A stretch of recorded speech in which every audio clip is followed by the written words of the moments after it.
Hey everyone, it's Jacqueline at Pixie Dust PhD. When the 2024 dining plan details were announced, I was a bit taken aback by the prices for the adults.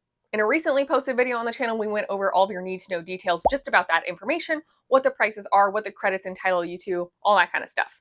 So if you want that kind of breakdown for the Disney dining plan, please check out that other video on the channel. I will link to it in the description below. This video is going to be more exploratory in nature and opinion based. My initial gut reaction was absolutely, how would I be able to eat $95 worth of food with one quick service meal and one table service meal? And even the quick service dining plan pricing is not great, it's $57 per adult. Therefore, for this video, I essentially set off on a journey to try to prove my gut instinct wrong. Let's find ways to make the dining plan monetarily worth it. There are, of course, some disclaimers here. Prices are always subject to change, and in doing the a la carte calculations you'll see later in this video, I'm using the 2023 pricing. I would not at all be surprised if some or most of these items had a small price hike between now and when the dining plan takes effect. Additionally, some items at any given restaurant might not be dining plan eligible. I'm kind of taking my best guess here. And not all restaurants participate in the dining plan. To the best of my knowledge, the restaurants I've chosen are participating in the dining plan, but that might change. And of course, tastes vary and your opinion will play into this a lot. I'm picking places I might be likely to dine at or that I think would be quote unquote worth it. You may fully disagree. That's totally fine. It's also worth noting that I did not do an exhaustive list. I didn't go through every highest price item at every restaurant on Walt Disney World property that participates in the dining plan. I selected a handful of quick service and table service restaurants that I perceive to be expensive and therefore hopefully a good use of the dining plan. Also, in many cases, these are restaurants that I think are more popular or that I personally enjoy. And like I mentioned earlier, it's really the adult pricing that got me. The child pricing seems pretty reasonable, so we're not really focusing on kids too much. In most of the forthcoming examples, I have listed the cost of a kid's meal in text on screen. So as an overarching statement, the kids' prices really aren't bad at all. I would be really surprised if you aren't able to get your worth out of the kids' credits. Let's get into some examples and do some math. We'll start with quick service restaurants. The first I chose to look at was Docking Bay 7 in Star Wars Galaxy's Edge at Hollywood Studios. I chose this because I perceive this to be a relatively expensive quick service meal. Here at Docking Bay 7, as well as almost all of the following examples, I am using pricing for the most expensive entree. The goal here is to investigate if we can get our money's worth from buying the dining plan, so picking the pricier entrees is kind of necessary. Docking Bay 7 would definitely be good value for a quick service meal credit. The Batui and beef entree is about $19. Plus, this is a quick service location with expensive alcoholic drinks. Add in a pre-mixed rum cocktail and you can get to about $35 with an entree and a drink for an adult. Generally, kids' meals across property will cost you around $8.50 or $9.50 very often. There are some that are more expensive. You're typically not going to be spending more than $12 on a kid's meal. And here at Docking Bay 7, you're at $10.50, so definitely on the higher end of things. Moving over to Epcot, we'll now look at Regal Eel because I believe it's a fairly popular place and prices I think are probably higher than average. Adults can get a ribs meal for over $16, and again, they have alcoholic cocktails, so you can spend over $15 on a cocktail. For the adults, this would put you at around $32 for this quick service meal credit. That's pretty good. If you're not in the mood for Super American Barbecue though, let's head over to the Mexican Pavilion. Sun and Hell has a quick service that I hope will be quick service meal credit eligible. If so, you can get barbacoa tacos for adults for $16. That's a pricey entree for quick service. Plus, being in the Mexico Pavilion, again, they have cocktails. The top shelf Classico Margarita runs you $18. As an adult here, you can spend about $34 on an entree and an alcoholic drink. Hopping over to Animal Kingdom and arguably my favorite quick service restaurant, let's look at a la carte pricing for Satu'li Canteen. An adult beef and chicken bowl is going to be about $17.50. Satu'li Canteen does also have some alcoholic beverages here. They're not quite as expensive as some of the others that we've looked at, but let's say you're going to spend $12, $13.50, somewhere in there. That's still most likely putting you over $30 a la carte for your bowl and your alcoholic drink. In contrast, moving over to the theme park with my least favorite quick service options, let's look at Casey's Corner in Magic Kingdom. They offer footlong hot dogs that typically run over $14 if you're getting them topped with something special like chili cheese. Being quick service in the Magic Kingdom, there are no alcoholic drinks, so you'll have to spend your beverage credit on something without alcohol. Interestingly, a fountain soda here online was listed as $4.99. Most places fountain soda is $4.29 at the time I'm recording this. Not really sure why there's that upcharge at Casey's, or maybe if that was a typo online, but anyway, we'll just call it, $5 for a drink. So here you'd be spending about $20 for your entree and your drink. Again, a lower price because there's no alcoholic option. It is worth noting though that Casey's Corner is a quick service restaurant that does not have a dedicated kids menu. So if your kid aged 3 through 9 wanted to use their quick service credit here, this would actually be a fantastic value for kids. Let's look at some options outside of the theme parks. Over in Disney Springs, I think a good option would be Polite Pig. They have some pricier entrees. You can get ribs or salmon for $26. And it is a big bar. All of the standard cocktails are listed at $12 each. For either of these adult entrees and an alcoholic beverage, you'd be spending almost $40 pre-tax. That's definitely a good value meal for a quick service credit. Coronado Springs Siesta Cantina also has some more expensive options. They have shrimp tacos that will run you nearly $20, plus again, there's alcohol here that you can add on to your meal. With a more expensive entree option, and if you're buying alcohol, it's not going to be hard at all to spend more than about $35 pre-tax at Siesta's Cantina. They also have a more expensive kids meal option if you are looking to maximize your kids meal credit value as well. One of my favorite resort quick service restaurants is Captain Cook's at the Polynesian. The pulled pork nachos are not the most expensive entree option, it's just one I like a lot and that I see a lot of people ordering. These will run you a little over $10. There are some alcoholic options here, but not cocktails, so it'll be something like beer or wine. Wine is usually more expensive than beer, so let's just say $10 for a glass of wine. This exemplifies what I consider more of a standard quick service meal. Your entrees are not $17 or $19, they're more like $10 to $15. And then even if you are adding alcohol, in this case if it's wine, that's not as expensive as a fancy cocktail. So the meal I would get here on the quick service dining plan would only run me about $21 pre-tax or so. That's not terrible, but it's not great value. But staying at the Polynesian, we can basically move next door to Oasis Bar and Grill. Here they have a sashimi entree option that will run about $18. If you're not big into raw fish though, they do have a salad with some shrimp that's about $14, still a more expensive entree all things considered.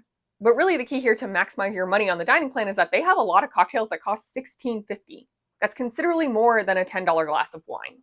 At this location, because of the slightly higher priced entrees as well as the definitely higher priced alcoholic options, you can easily spend more than $30 a la carte here. And the last quick service example we'll do is Hurricane Hannah's over at the Beach Club. Here you can get a bacon cheddar cheeseburger for over $13, and they do have a couple of more expensive cocktails. The one I'm highlighting here is the frozen strawberry margarita for $16.50 because that just sounds delicious. This is not quite as expensive as some of those options over at Oasis Bar and Grill, but again, with that $16.50 cocktail price, it's easier to get your total spend up for an entree and a drink to $30 or so. Those quick service meal examples are relevant for the quick service dining plan, of course, because you'll get 2 quick service meals per night of your stay, as well as the Disney dining plan, where you'll get 1 quick service meal per night of your stay. If you are doing the Disney dining plan though, you also have a table service meal credit per night of your stay. So let's look at those. For adults trying to get the most bang for their buck, let's assume you would have spent $25 to $30 on a quick service meal you're covering with your quick service credit. Because the Disney dining plan costs about $95 per night for adults, you're going to want to aim to have your table service meal cost at least over $50, if not $60 plus. Just considering the price of things, this is honestly the easiest to achieve if you're looking at all you care to eat or buffet style meals. These have a set price for the mealtime, and then you just add a drink on top of that. For example, Chef Mickey's at the Contemporary Resort will cost you 1 table service credit, and it is a character meal. At dinner, this is a buffet style meal, and for adults, it will cost you $62 out of pocket. $62 alone is already a pretty good use of your table service credit. But then of course they also have cocktails ranging from about $12 to about $16.50, and they have some more expensive non-alcoholic drinks as well. For example, the Pink London Spritzer and the Agave Garden, which both don't have alcohol, ran you $11. If you are going to buy alcohol though, you can pretty easily spend about $75 a la carte here. That's well above that $60 threshold we want to spend for a table service credit.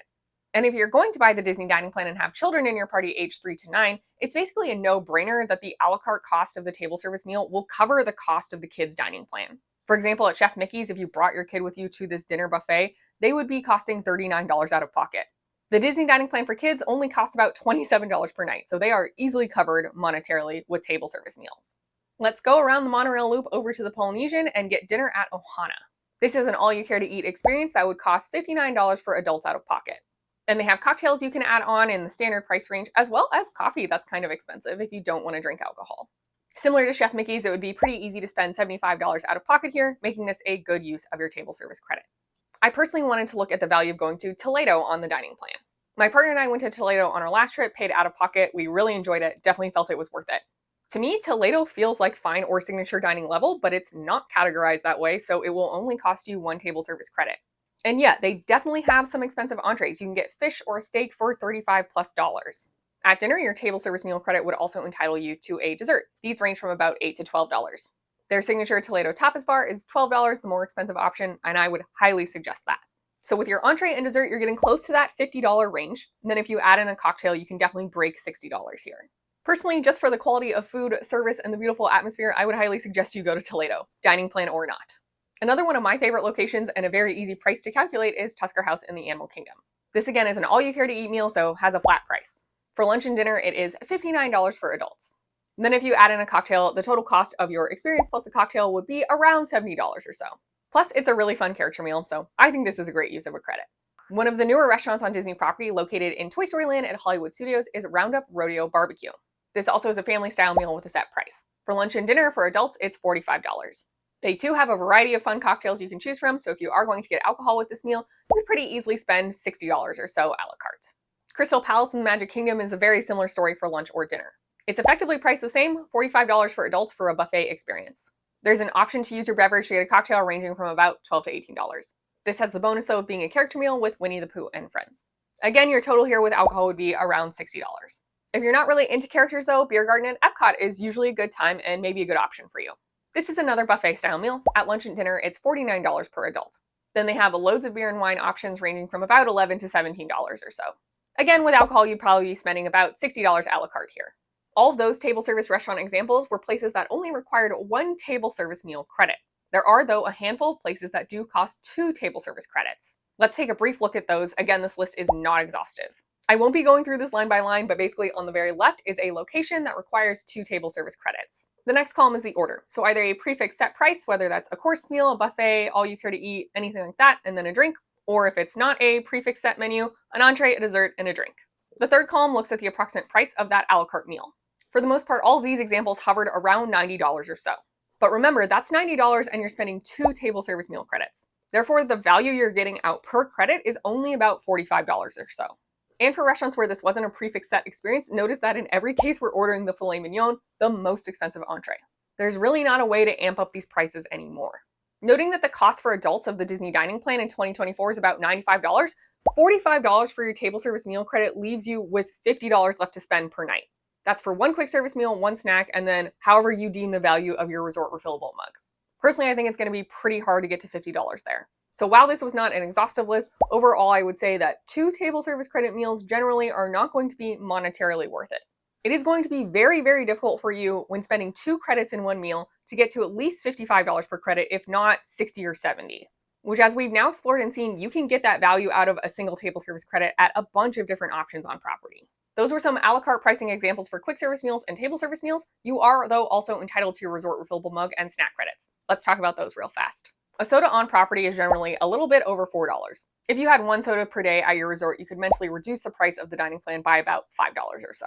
This won't apply equally to everyone. Some people will use the heck out of their resort refillable mug. Some people basically won't touch it. You'll have to do that determination and calculation for yourself if this would be a monetary benefit for your travel party or not.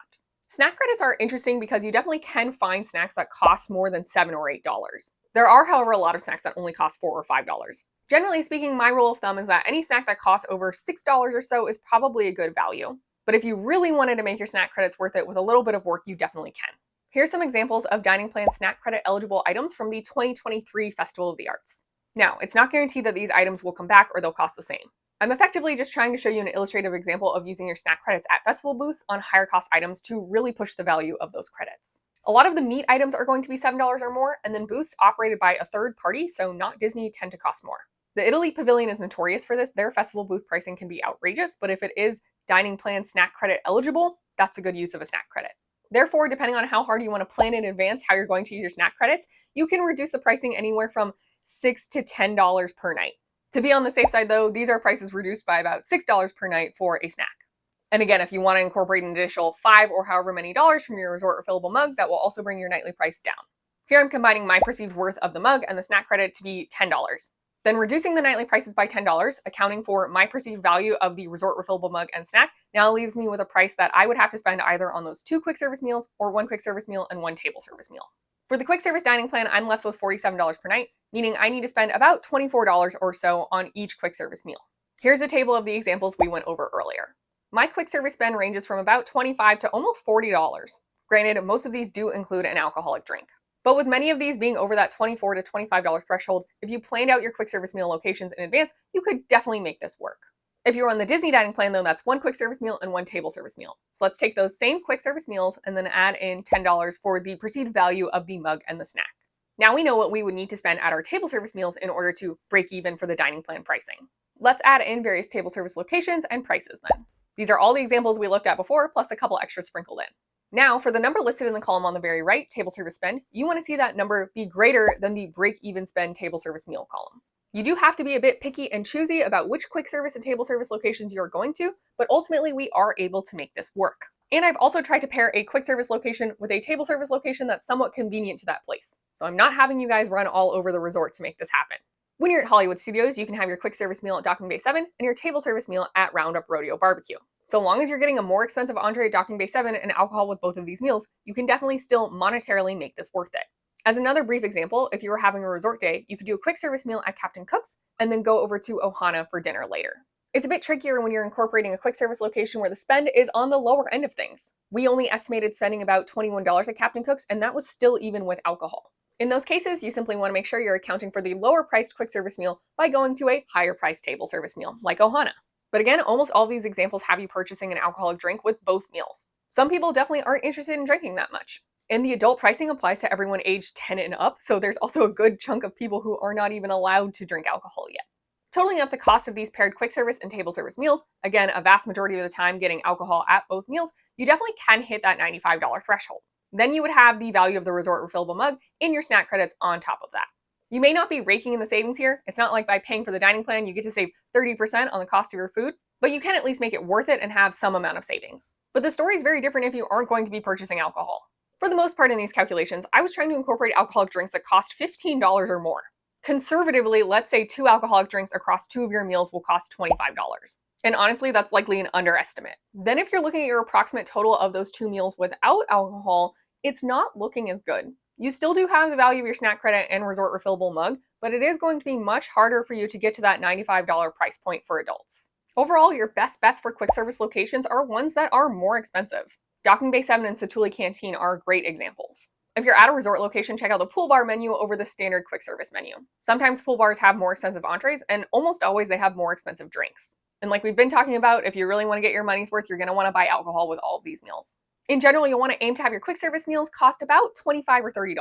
For table service meal credits, I would say largely try to avoid breakfast because you don't get that dessert.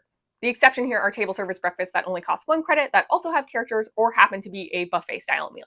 As we briefly looked at, I really don't think table service meals that will cost you 2 table service credits are going to monetarily be worth it. You'll want to be aiming for table service meals that only cost 1 credit, and the more expensive ones tend to be character meals or all you care to enjoy or buffet style meals. If the restaurant you're looking at is an a la carte meal instead of a buffet style menu, you're probably going to want to be targeting the most expensive entree that's going to be things like steak or lobster, heavier items. And adding an alcoholic drink to your meal will definitely increase your spend. Overall, you'll probably want to aim to spend about $60 per table service meal for adults. If you're not much of a drinker and you really don't want to think about having 2 alcoholic drinks per day, this is going to be very tough for you mathematically to make work. I will say it will depend on your travel party a bit. If you're going with 1 or 2 adults and multiple kids, it's entirely possible that the savings you'll have on the kids' prices will make up for the losses on the adult prices. This will be harder to achieve on the quick service dining plan just because quick service kids meal costs are pretty low. But on the Disney dining plan, you can make up a lot of ground on those table service credits. It's not unusual for the kids' prices for character meals or buffet style meals to be $35 or more. You're only spending $27 per night on that kid. So on the table service meal alone, you've already made up $5 to $10 or so.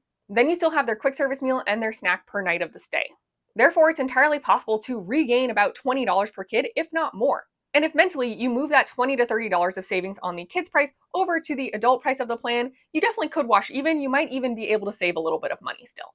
But all in all, if you aren't planning on using that beverage you get with each meal as an alcoholic drink, you're going to have to work a lot harder to make this math work. Overall, yes, I proved my gut instinct wrong. There are possibilities where you can save money on the dining plan. This is especially true if you really plan for the dining plan. Pick out very expensive quick service and table service meals, buy the expensive entrees, and get an alcoholic drink with each meal. But otherwise, more than ever, due to the adult pricing of the dining plans in 2024, I think this is way more about convenience than monetary savings. Some people want to prepay for their meals. It makes it feel like more of an all-inclusive vacation. And if there ever is a promotion where if you buy a vacation package, you get the free dining plan, then yes, obviously a free dining plan is probably worth it. This was a very interesting exploration for me. I was actually surprised at how many expensive quick service and table service meals I was able to identify, particularly if you were buying a more expensive cocktail. I'm fully happy to admit that I was wrong. Monetarily, this can be worth it. But the easiest way of making this worth it is always using that beverage during your meals for an expensive alcoholic drink and eating the heaviest entrees or going to character meals or all you care to eat buffets. And even with those considerations making it easier, you do still really have to plan in advance which restaurants you will go to. For the sake of time, I didn't show them, but there were a bunch of options, both quick service and table service, that were just too cheap to make it worth it. Making the dining plan monetarily worth it will take considerable planning on your end, and you really have to stick with that plan. You can't really make changes day of and know that's going to work out. For example, if you want a chicken entree instead of the steak entree, that might be $12, $15 cheaper That might be the difference in you breaking even or not. I would love to hear your thoughts in the comments down below. How do you feel about the dining plan pricing? Are you the type of person that will plan heavily enough to make it worth it? Or do you not really care about the monetary savings and you just like the convenience and that is worth it to you? Also, if there's any quick service or table service restaurants you think would be great value, I would love to hear that in the comments down below. Like I said, this was not an exhaustive list, so I would be happy to be enlightened by you all. Thanks so much for watching. If you found this valuable, helpful, or interesting, please do subscribe to the channel. You can then ring the bell icon to receive notifications whenever I upload new videos. And thank you so much to everyone who's already liked the video. My next trip down to Walt Disney World is actually before the dining plan takes effect, so I don't think I'll be thinking about this deeply for me until 2025 or so. But it is nice to know that even with these higher adult prices, you can actually make it work. May the rest of your day be magical, and we'll see you real soon at Pixie Dust PhD.